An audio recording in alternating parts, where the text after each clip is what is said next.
Welcome to the Book Bungalow's virtual author event featuring Amy Timberlake in conversation with Liesel Shurtleff. This event is part of the 22nd Annual Utah Humanities Book Festival. This annual free festival is the Utah Humanities gift to the community, allowing us to explore all sorts of ideas by interacting with great writers. The complete program is available at www.utahhumanities.org. My name is Tanya Mills, and I'm the owner and manager of the Book Bungalow in St. George, Utah, Southern Utah's only independent bookstore, offering all new books and a full range of events. While we're open right now and taking precautions, we're doing our events virtually. Amy's new book, Skunk and Badger, which you can see also, that we've all got it. It's also the beginning of a middle grade series. It's available for order from our store's website, as are some of her other books, as well as books by fellow middle grade author Liesel Shurtleff. And I'll show a couple of hers in a minute. I'll be posting the link to order these books in the chat room, and I would like to point out that the first 50 to order Skunk and Badger will also receive a book plate signed by both Amy and her illustrious Caldecott Medalist illustrator Jon Klassen. I'll also be posting links to both of our guests' websites, as well as a link to a quick survey for the book festival, so that you can let them know what you thought of our event today. Additionally, I'll be sure to include the book order and website links at the end of our recording before we post it to our YouTube channel this weekend. Those of you who registered will receive a follow-up email with both the survey link and the YouTube link as soon as it goes live. Published less than a month ago, Amy Timberlake's Skunk and Badger was named the Children's Book of the Week in the Sunday Times on September 27th. It was described as a book that defies age grouping and, quote, wordy fun with laugh out loud dialogue, end quote, in a review by the New York Times on October 4th. And I can attest to both those things because it had me laughing out loud several times. So adults will love it, as will children. It was a top 10 book on the fall 2020 Indie Next book list and has been named one of the Milwaukee Journal Sentinel's 33 books to read in fall 2020. It's also recently been published in Australia, New Zealand, Canada, the UK, and Germany, and I'm sure that international list will only grow. I'm going to read for a minute, just the beginning to whet your appetite, okay? Now I will refrain, but I found myself in reading this book wanting to do it with a British accent, but I will refrain here. I will still make him sound very proper. Because it just made me think of, oh, you want me to do it with a British accent? Oh, I don't know. Well, you no, go ahead. I'll just make it sound okay. Chapter 1. The first time Badger saw Skunk, he thought puny and shut the front door. Badger didn't normally shut the door on animals that knocked, but there was too much slick in this one's stripe, too much puff in his tail. Also, there'd been that grin and the way he'd stuck out his paw as if he had been looking forward to meeting Badger for a long, long time. Badger knew what to make of that. He shut the door before the fellow got any ideas. Not buying anything, he said through the keyhole. When the knocking continued, Badger added, ever. Then he drew the bolt, and the double bolt, and latched the chain. Quartzite, Badger thought briskly, as he padded back into his rock room. Aunt Lula's brownstone row house had not come with the rock room. Badger had made improvements. He had dragged out the sofa and cushy chairs. He'd boxed the books and board games. He'd closed up the fireplace. Then he pushed in his rock table and his stool and aligned his work light. Over the fireplace he had hung his rock hammers and saws. His rock tumbler fit on the window seat. The bookshelves had been a good place for boxes of rocks and minerals. He'd shelved them alphabetically with the most delicate specimens wrapped in tissue paper. Artistic. Finally, Badger had shoved open the pocket doors, clearing a path into the kitchen for a paw full of dry cereal, and declared his rock room complete. Now Badger pulled his stool up to his rock table. He adjusted his work light. He picked up a magnifying glass with one paw and the quartzite with the other. Rap, rap, rap, rap, rap. The sound came from the front door. Badger stopped. It was that fellow again. Badger put down the magnifying glass and the quartzite and opened his calendar. No appointments, no fix-it animals. The yard sheep grazed the lawn on Saturday. In fact, today's calendar square contained an X. X meant important rock work. Of course, this being Aunt Lula's brownstone, Aunt Lula could stop by any time, but she would not knock. Aunt Lula had a key. And I will stop there. That was nice. Thank you. Oh, it's just a delight to read. Believe me, all of you should buy a copy. I might also point out that our other guest, Liesel Shurtleff, has a book coming out in 6 days. Time Castaways #3, The Forbidden Lock, the action-packed conclusion to her series. I only have #2 right now to show you. Let's see. There it is. Yeah. Anyway.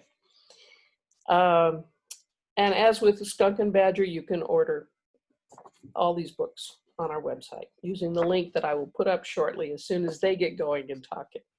Now let me introduce both of our guests briefly. Make sure nobody's still okay. Amy Timberlake's work. Say hi, Amy. This is Amy here, yes. Amy Timberlake's work has received a Newbery Honor, an Edgar, and a Golden Kite Award. One book was chosen to be a Book Sense pick. Another was reviewed in the New York Times Book Review. Her books have made several Best Books of the Year lists, and she loves it whenever her books are chosen to be part of a reading list. Chicago's Lifeline Theater has adapted both One Came Home and The Dirty Cowboy for the stage. She's received residency fellowships from Hedgebrook and the Anderson Center. She was recently awarded the Sterling North Legacy Award for Excellence in Children's Literature.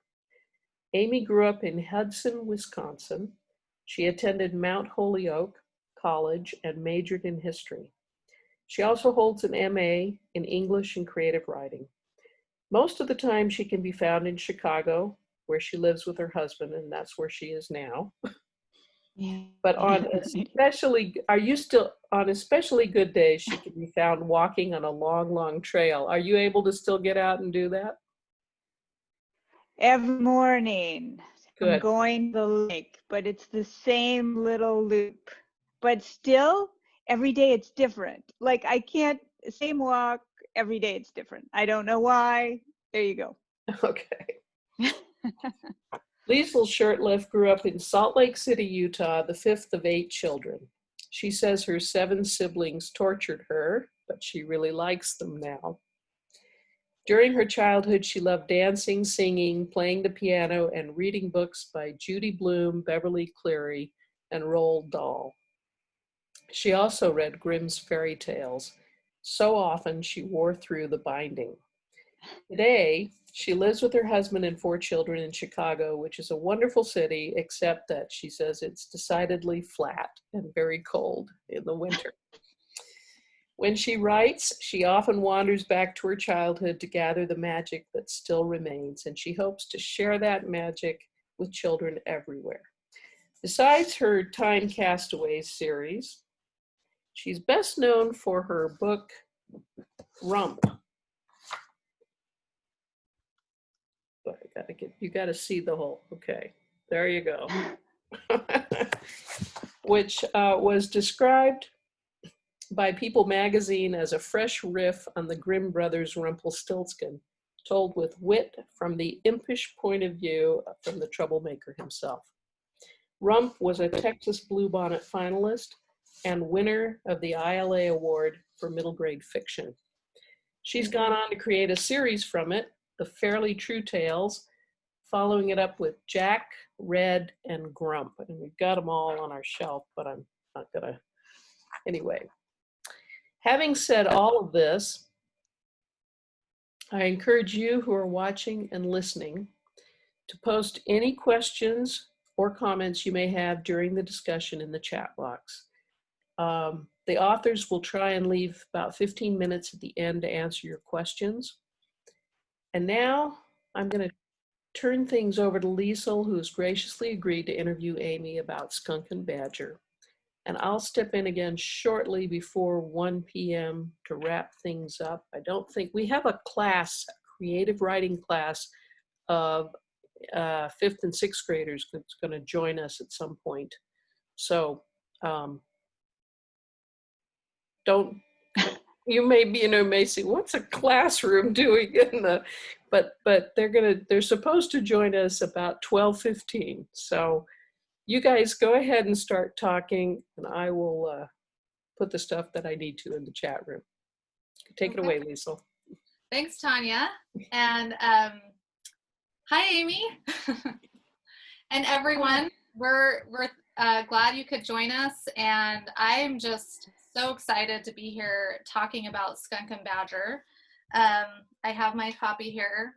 And just read it with so much, I just need to gush for a second. I just read it with so much delight, which I think is exactly what we need right now. We need books that just delight and just make us feel good. And this definitely made me feel good and delighted me the whole way through. There's just so many wonderful moments. So I know that, Amy and I, we both live in Chicago. So in another life, we to get together and we would talk, we would have dinner together and we'd talk about what we were working on. And so I remember when Amy started working on Skunk and Badger and how excited you were about it. And you described it as your Winnie the Pooh. So can you talk a little bit about your, your connection to Winnie the Pooh and bringing this book about and what that meant to you? Okay, yeah.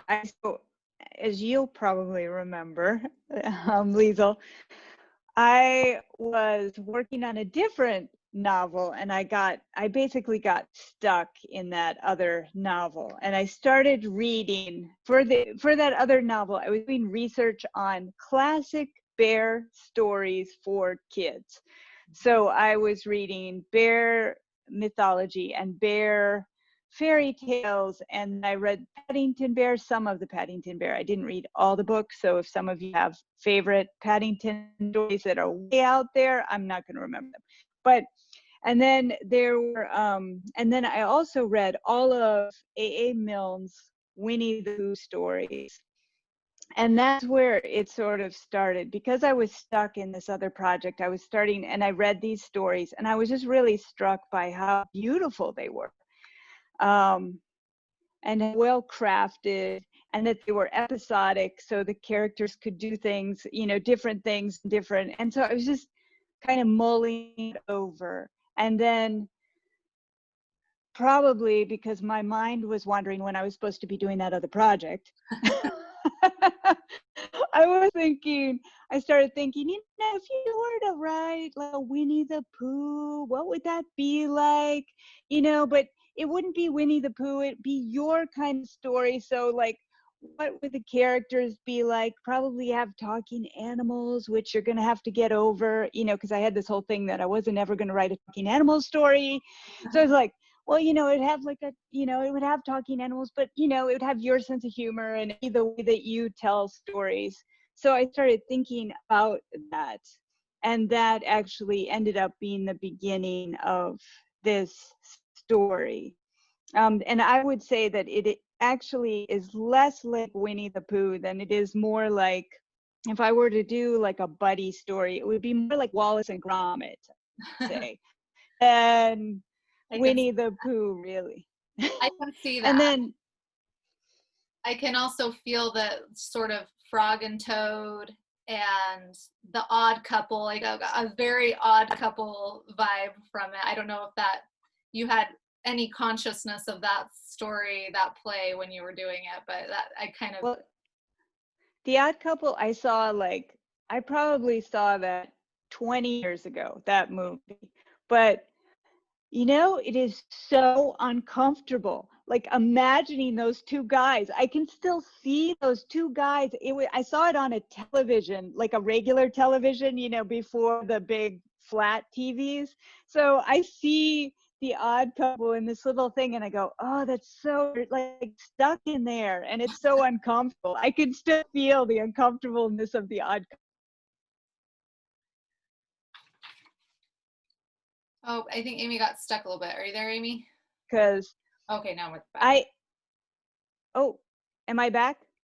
I don't know if it was you or me. I just lost you for a second. Yeah, okay, your screen, okay, I think it's me. Mine is saying your internet is, okay, you can still see me? I see you, yeah. Okay, so the Frog and Toad, I actually don't know those stories very well. Oh, interesting. So that's a weird one, but once I've sort of like read since people keep mentioning Frog and Toad, I've read a few chapters in a few books and I go, oh, I get it. Yeah. Yeah, that is always weird when someone says like, were you inspired by this story and you've never even read it? You're like, oh. Yeah. Probably had maybe similar inspirations for oh, there's the class. Hey, hi class. Hi class. Welcome. We're talking to Amy about her new book, Skunk and Badger, and her inspirations and things like that. Well, so I guess I wanted to ask, who came first, Skunk or Badger? Or did they come together? Well, okay. A long, long time ago, I wrote a story that I was trying to write Nate the Great. Basically, I love Nate the Great. I was like, the voice is so perfect. So I tried to write a sort of Nate the Great detective thing, but with a skunk. Okay. So long, long, long time ago. And then also a little less long ago, I tried to write a story about a badger who had a stamp collection.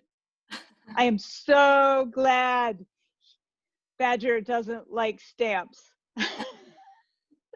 I mean, I think it probably could be interesting if you really researched all the history and stuff, but rocks, man, they go back.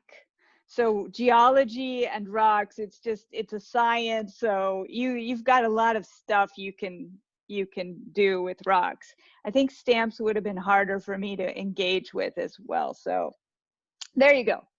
I really loved, there's all the unlikely friendship at the center of the book, but surrounding that is Badger's very important rock work, and it's capitalized, very important rock work.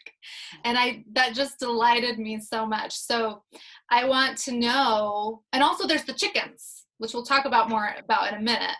But I wanted to ask, did you have an interest in rocks before you wrote the story? And yes or no, like what kind of research did you do about rocks and minerals? I would have said no had you asked me before I started, but my family was in sort of rock business in a way. My grandfather was a lobbyist with the copper industry, so mining was part of his So when I visited them and they were in the Southwest, so in Arizona, their yard was decorated with old mining, like carts and mining equipment and chunks of rocks that, you know, that had come from the mines. And there's some really weird stuff that comes, like there's this weird blue shiny kind of, it almost looks like it's synthetic, like it's plastic. There's this blue plastic rock. This is what it sounds like. It's not plastic. But if you hit that, you know that you're about to hit a copper vein. And so I just found this out because I was never interested in the time, but I just found this out. And so now I'm wondering, gosh, in their yard, I wonder if they had chunks of this rock, because that meant, oh, we're going to hit a good vein of copper. You know, like it would have been like, oh, something good is going to happen. I got this weird rock, and it's not turquoise. It's not turquoise. And I really have to figure out exactly what that rock is. I just read it. So research wise, I always do all sorts of research for all of my books. It almost doesn't matter if it's important for me to research or not. That's actually such a fun thing for me. I love digging around and finding out stuff. So I did do a lot of research. And I would say that the hardest thing in this book is the geology. Geology, like the more I know, the more I'm worried about geologists reading this book. I mean, I know that geologists have children and they will probably be reading this, but I'm like, just stay with me. I'm doing my hardest to learn this science, and I understand that it's a science and I am not there yet. So the more I get into it, the more I realize that being a geologist, it's like, it's a way of actually seeing. So if you go out on a walk and you're a geologist, you're going to start reading the landscape and going, oh, this happened so many millions of years ago. And you interpret the landscape in a completely different way. So that said, I'm still working on it, and I'm trying to gear up to being able to do this. So yes, that was a long answer to your question. No, a lot of work. That was great. And I love it because, you know, I think a lot of writers would say we tend to go down rabbit holes of research because we get so interested. We look up one little thing. I was like, I just need to know about this. But then you like just get sucked in. You're like, this is so interesting. So I know. And I definitely understand the feeling of like worrying about an expert reading your book. You know, it does feel a little bit nerve-wracking to think about that. But I don't know anything about rocks, but it feels like you did your homework, and it feels like I worked hard.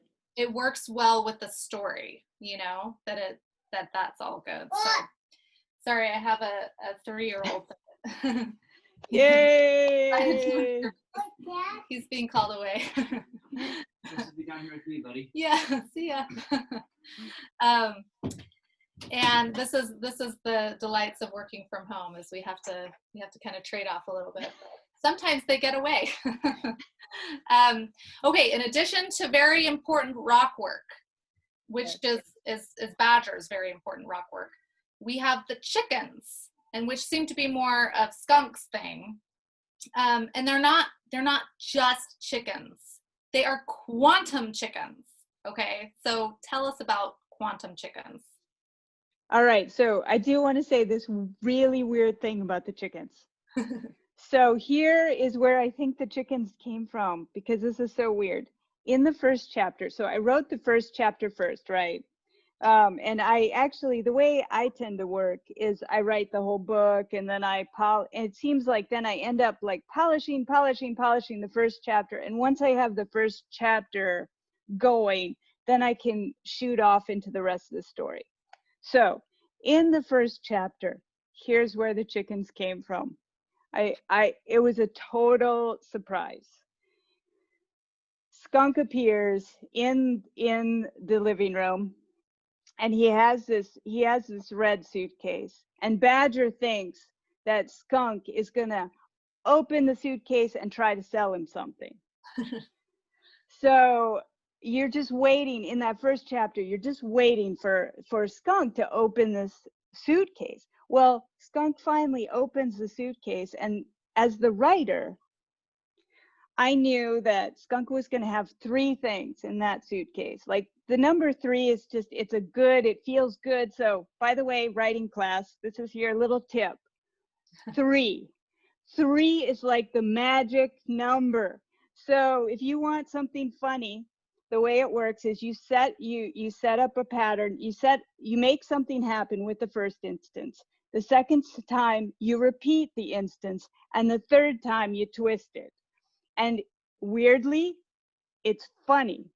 It's just a happy little rule. So I knew there were going to be 3 things in the suitcase. So he opens up the suitcase, and I go, okay, what is in Skunk's suitcase? So I say, a pajamas, his storybook, and a chicken whistle. And the chicken whistle was a complete surprise to me. I had no idea what that was. It was just funny to me. So I was like, oh, it's a chicken whistle. All right. So now there's the word chicken in my story. So that is how the chickens appeared in the book, because eventually, if you have a whistle, it's going to be blown, and then there's going to be chickens. I had no idea that Skunk liked chickens, or that they were friends, or, no idea. I love that. I love hearing, and I think it's so good for aspiring writers to hear this too, that sometimes things happen out of the blue, and sometimes those out of the blue things are like some of the most delightful parts of the story, because it's surprising, and if it surprises the writer, it surprises the reader too. And so I love that. I think that's so wonderful to hear. All right, so the quantum chickens, those are a delight. All right, so the topic of roommates getting along seems especially relevant now that we're all staying at home. A lot of us are staying at home together a lot of the time. So what kinds of lessons might your readers take from Skunk and Badger's back and forth as they share this space? A little bit unwillingly, at least on Badger's part. Oh yeah. I don't know if Badger has a lot of things that you lessons to be learned. He's so awful. I mean, as I say that, I go, yeah, since I wrote him, it's all in me, man. It's all on me. So, all right. But here's the thing. I would say, I think the thing that I love about my character Badger is that he recognizes when he's behaved badly. And it takes him a while. He struggles against it. He wants to justify himself, and like we all do. And then finally he goes, you know what? I gotta talk to that guy. I gotta talk to that skunk. And he does what's necessary to go the distance. And I'm very proud of him for going the distance, like just doing what it really needs to be done, and to make the sacrifice he needs to make. And I don't want to tell you much more because I want you to read the story. But I really did feel like with this story that if I didn't believe in that ending, then I was not going to finish this book. I was just going to stop, and it was just going to be, I guess, wasted time, though I don't quite believe in wasted time. I always feel like I reuse things in some way. But I would have said the story isn't right. But I liked the way he resolved it. I felt like, okay, I can believe in you. So he goes the distance. He makes a sacrifice that's actually painful to himself. I like that. Yeah, I love that too. And it's so satisfying to see character change and growth in a story. That's so important to see that, and I think you did it so well for Badger, and you see it for Skunk too. Even though Skunk maybe seems like the more polite roommate, it's not like he's super aware. And so I think there's lessons on both sides, like lessons in patience and also lessons in becoming aware, of who you are in relation to other people and how you're using up space and how it affects others. So but it's also funny. It's all like done in such a funny way. So I just love that. Okay, I want to talk about the illustrations a little bit and working with Jon Klassen, because I remember, first I remember you telling you knew who they were approaching, but you didn't want to say it out loud because you didn't want to jinx it. And then when it was done and you told us, we were just freaking out. We're like, what? That's so cool. You got Jon Klassen. So I mean, it's like, Jon Klassen, I'm sure, was just like, what? I'm gonna illustrate an Amy Timberlake book. So it's like win-win. And win, because we the reader win as well. But I just want you to tell us about seeing the artwork for the first time and what you thought about it. Well, yeah, no, I'm super, super excited about Jon saying yes. I can't, in a way, I still kind of can't believe it. Like it's been such a good thing, and in so many levels, different things. Okay, so the first illustration that I got was this one. I'm going to show it to you.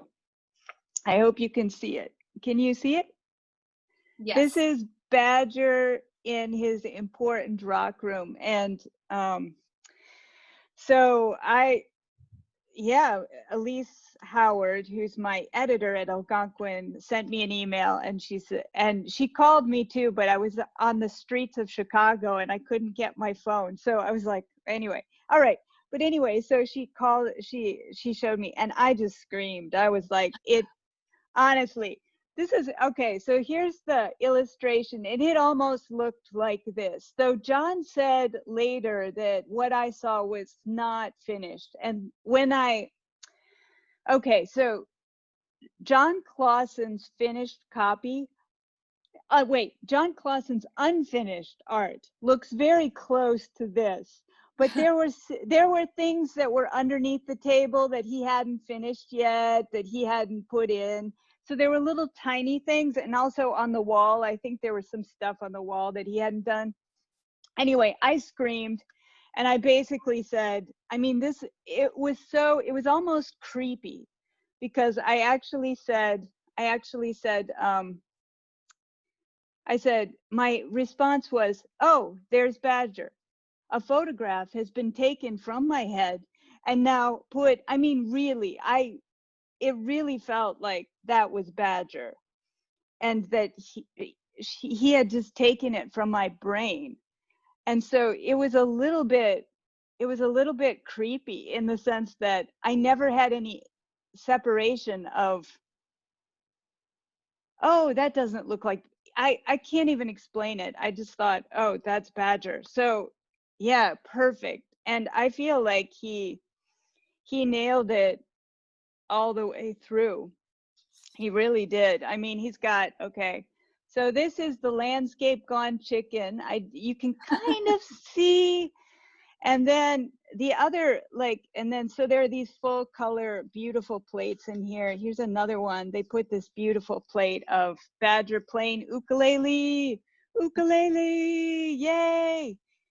And can I share my favorite illustration? Oh yeah, sure. So mine was the moon room. Oh, and moon room. I think partially because just the idea of the moon room was so romantic and wonderful to me. I want a moon room. I want a moon room to be my moon room / reading / room of my own, because I have this is my own little corner right here in my own little chair. Yes. But yeah, I loved the moon room. That was just so perfect. I was jealous of Skunk in his moon room. I agree. Okay, I wanted to ask you about this book. It touches on some pretty raw, deep emotions, but it's also very funny. So I think you have this wonderful balance. So how did you balance that humor with the emotion? The sincerity with the humor. How do you handle that? Okay, let me talk about the serious part first. So when I was working on this, when I started writing this, I was reading, so this will tell you how long ago this was. I was reading about the Syrian refugee crisis, and that was in the news. And so every day I was reading more and more about that. And so once again, in the first chapter, everything is in that first chapter that then like grew out into the other part of the story. So when Skunk says in the first chapter, Skunk says, Badger says, well, don't you have a home? Because he really does not want Skunk moving in with him. and then Skunk says, well, I did have a home. And then Badger, because he's just so horrified that he's about to have a roommate move in on him. Oh my gosh, his rock room is all done. He says, well, and he pushes Skunk. Oh my gosh. I mean, look, we've all been there. We've all pushed people when we probably shouldn't have. So anyway, Badger pushes Skunk, and Skunk says, wait, I forgot how it goes. Anyway, he did have a home, and not everyone wants a skunk. That's what he says. And that was when I realized I was talking that Skunk was basically homeless, and I was talking about a refugee situation. He's a skunk, he's a refugee. And I just thought, I wrote that and I thought, oh no, it was kind of the same like with the chicken whistle. It appeared and I was like, oh no, this is way too heavy. I can't really deal with this. And I was like, I don't think this is gonna work. And I had like, my heart started pumping. It was like, gunk, gunk, gunk, gunk. I was like, oh, it's ruined now. I've done something bad. And so, but what I do, this is what I do, is I just tell myself, just leave it in, keep working on your story, just keep writing it through, just leave it in and see how it develops as it goes. I mean, once you put that in, you have to deal with that faithfully all the way through. You know that you're going to have to touch on it in the middle, you're going to have to touch on it at the end, you're going to have to take this all the way through. So that I knew that was going to be there. I also knew that I was going to be really honest about Badger and his, he's not a good character, and like there's a lot that he does that that he shouldn't be proud of. But it's also just, he's trying to do the right thing, and he's also, his work is important. His work is genuinely important. So I took him seriously, and I made him like three-dimensional, with, faults and everything. And then for the humor, the only way I could do that was to write a lot of drafts and find the funny bits, pull them out. And then it just draft after draft after draft. There were so many drafts for this. And then just, it's kind of interesting. This story is about as close as I've ever come to writing a play. It's almost all dialogue. It's very, it's very light. It's almost like a meringue. So if one thing like just doesn't, if one thing gets too heavy, the whole chapter crashes in on itself. It's just, it collapses. So you just, you're just constantly like rewriting it and going, okay, where are the beats? Where are the jokes? Where are the things? And then you're still keeping that thread in there, and you're like, oh my gosh, is that too heavy? I don't know. I'll just, but I'm going to keep it in there, because if they don't have faults, you also miss some of the humor. Like some of the hard stuff also adds to making something funny. Yeah. It's funnier because somebody's a mess, like, Yeah, totally. I mean, that actually was the contrast of Badger's seriousness with Skunk's sort of light friendliness was a lot of the humor. And I actually found myself really relating a lot to Badger, which, poor Badger. I really do understand this feeling of like, you have this very important work that you want to do, and these other people who are very nice keep interrupting you, and they're nice and they mean well, but you're interrupting my very important work. Exactly. I'm sure, like I was thinking, I'm just like, I wonder if Amy feels this way if she's writing and don't ever interrupt her. Yes. No, I'm totally both of these people. Like, I'm totally like excitable, and I love to laugh and all that stuff. And then I'm like, no, focus. I need to do my important rock work. Why can't I do my important rock work? Why do I keep getting distracted? I mean, it's both. Yes. Both. Yes. I completely agree. Okay. Well, we're going to open it up to questions in just a few minutes. I think there's a couple more questions I wanted to ask you. Well, one was, so this is Skunk and Badger is the first in a series. Thankfully, I'm so excited there's going to be more. So can you give us a hint at what's to come for Skunk and Badger in their next adventure? Well, there is a hint of it in book 1. Oh. I will say, it's like, it does tie in. There's something in book 1 that I then take into book 2. Well, obviously there's characters. There's characters, there's the brownstone. But the next book is, it sounds like they've accepted the title, so I'll tell you what the title is. Okay. Next title is Egg Marks the Spot. So EGG marks the spot. That's book 2. And they're going to go there. Well, basically they're going to leave the brownstone, and it's outside. So they're going to start in the brownstone. They'll come back to the brownstone. They're going to go outside, and there's a hint in there in the book. So search for it. See if you can find it. I think I know Egg what Marks it the is. Spot. I think I know what it is, but I won't. Okay. That's so fun. Okay.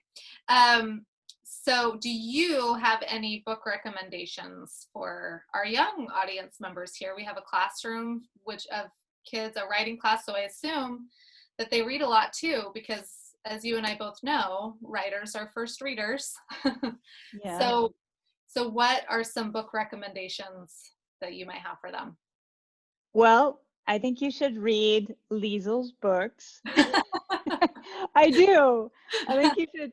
I mean, they're really interesting because, for instance, like the fairy tales, I think it's really interesting whenever you're taking a classic story and then you're changing it and making it your own. So that's an interesting, even just for like a little fun exercise for yourself, read Liesel's book, then think of another fairy tale and think, how would I retell this if I told it with my sense of humor and my way of telling a story, Think about that. Thank you. Yeah, no, I think it would be really good. I think it would be really good. And I really do like Polly Horvath a lot, and Eva Ibbotson. So if you I'm going to put that in the chat. Polly Horvath, Horvath. Yeah, and Eva Ibbotson, she hasn't written anything for a while. How do you spell her name? Ibbotson. Okay, I'll put that in the Yeah. chat. And there was a guy that wrote these really crazy, twisted short stories. So I know that you guys I see you all sitting in your classroom there. I know that you guys don't read as many short stories probably, but there's a guy called Paul Jennings that has these really fun short stories that have these twisted endings. And I mean, once again, these are older stories, but I really like those. Oh, and our friend Kate Hannigan has those very cool superhero books right now, and she's doing another fun thing, Kate. Yeah, down too. And one of the things that she's really doing, that's another idea for you guys, is she takes history and then puts history in really unique way. And in this case, it's superheroes and history. So it's a really interesting heroes. Yes. Yeah. And they're like, she takes like the old school comic book heroes that were like real comic book heroes from the olden days that didn't really survive. You know, they didn't really come along with like Superman and Batman and all that, but they were real comic book heroes. So it's really, yeah, her books are super fun. And they have a little bit of a comic book portion in each of the books. So it kind of flips back. Very cool. Between novel and comic book. Those are lots of fun. Yeah. So there you go. Can we maybe take some of the questions that are in the chat room? Yes. Do you, here, I can. Yeah, I've got Shelley Pollock wants to know, did Skunk and Badger talk to you and tell you what they wanted to do in the book? Well, kind of.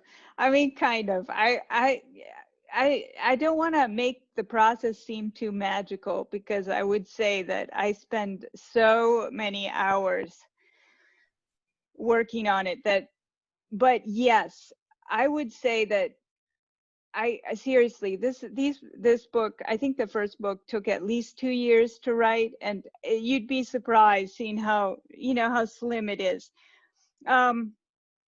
So, but I will say that I walk around Chicago, and if I'm walking, I see with Skunk's eyes a lot.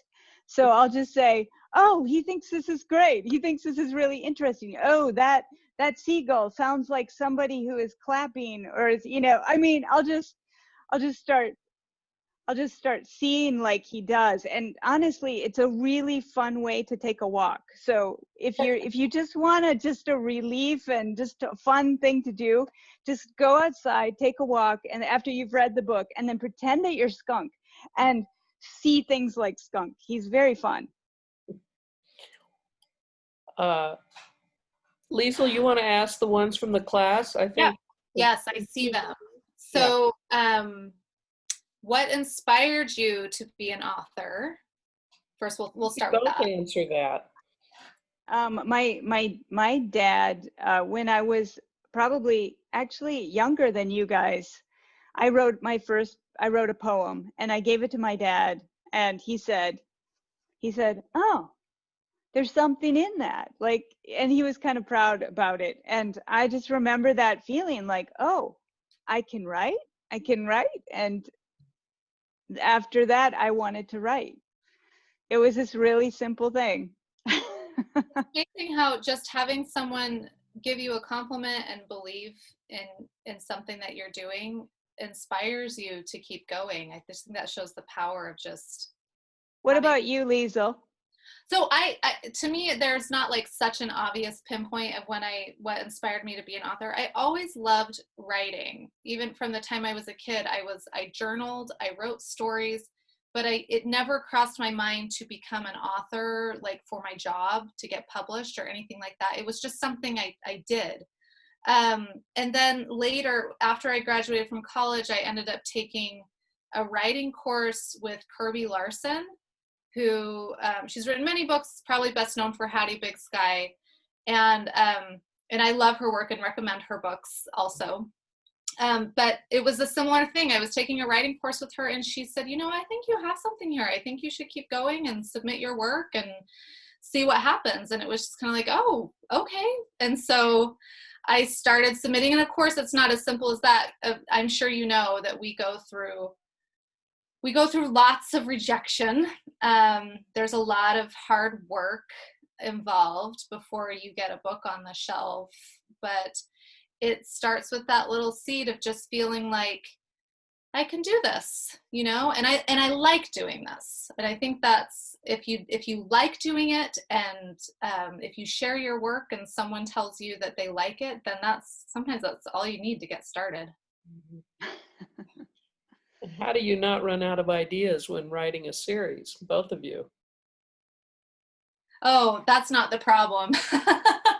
I could never run out of ideas. The problem for me is paring down the ideas sometimes and figuring out, because here's the trick.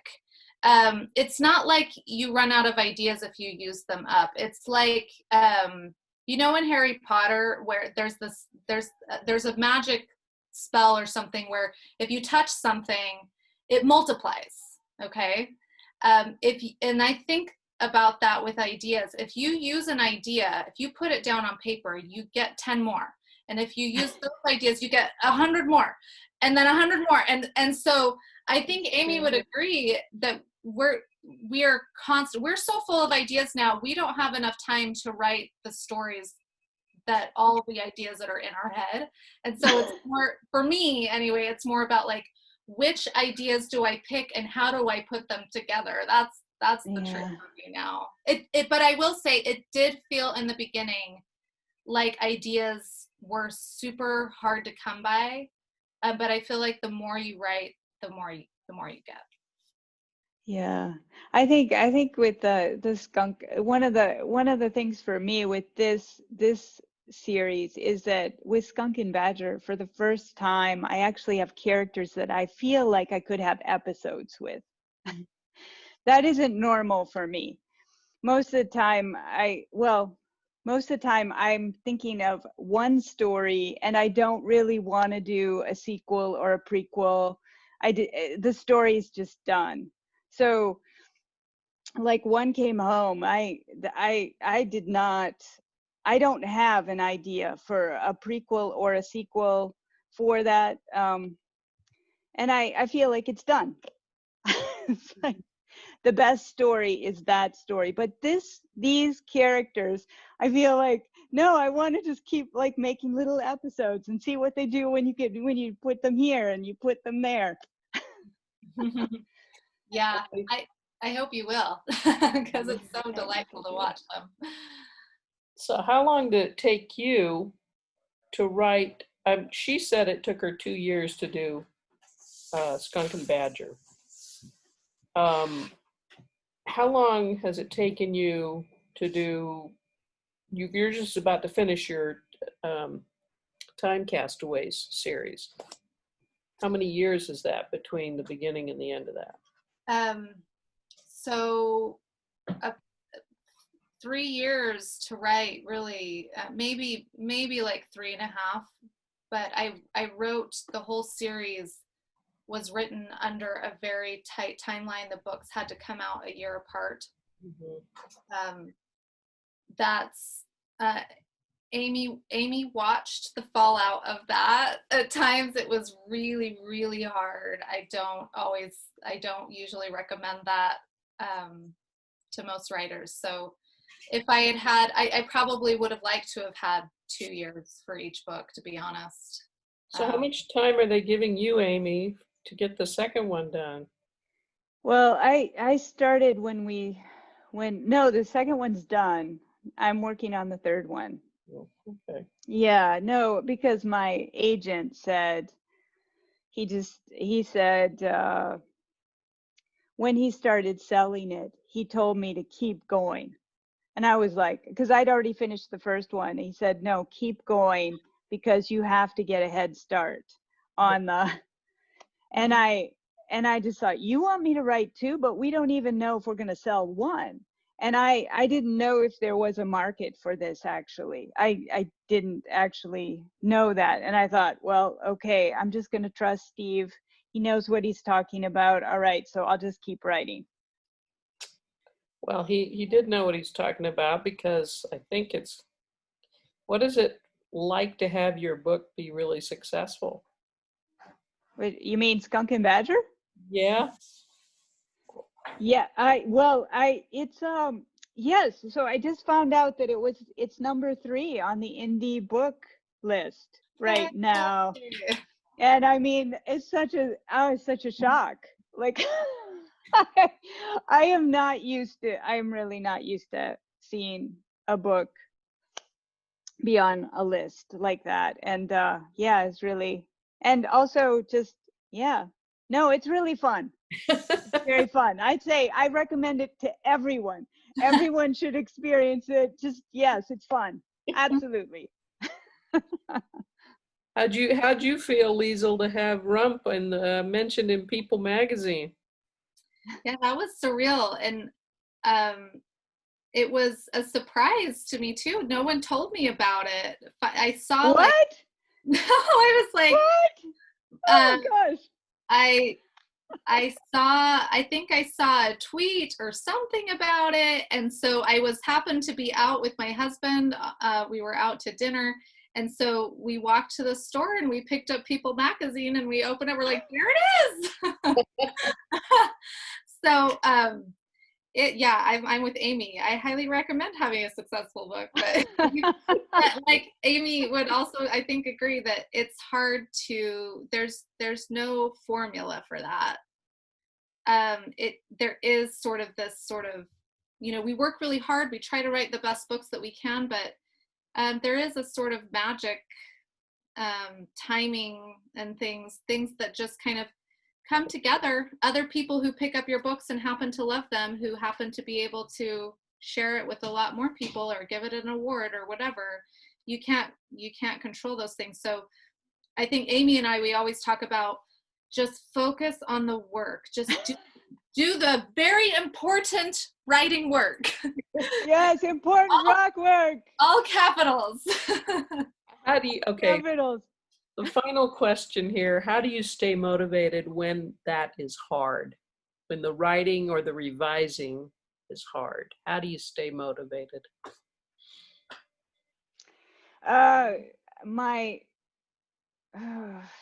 My best thing is just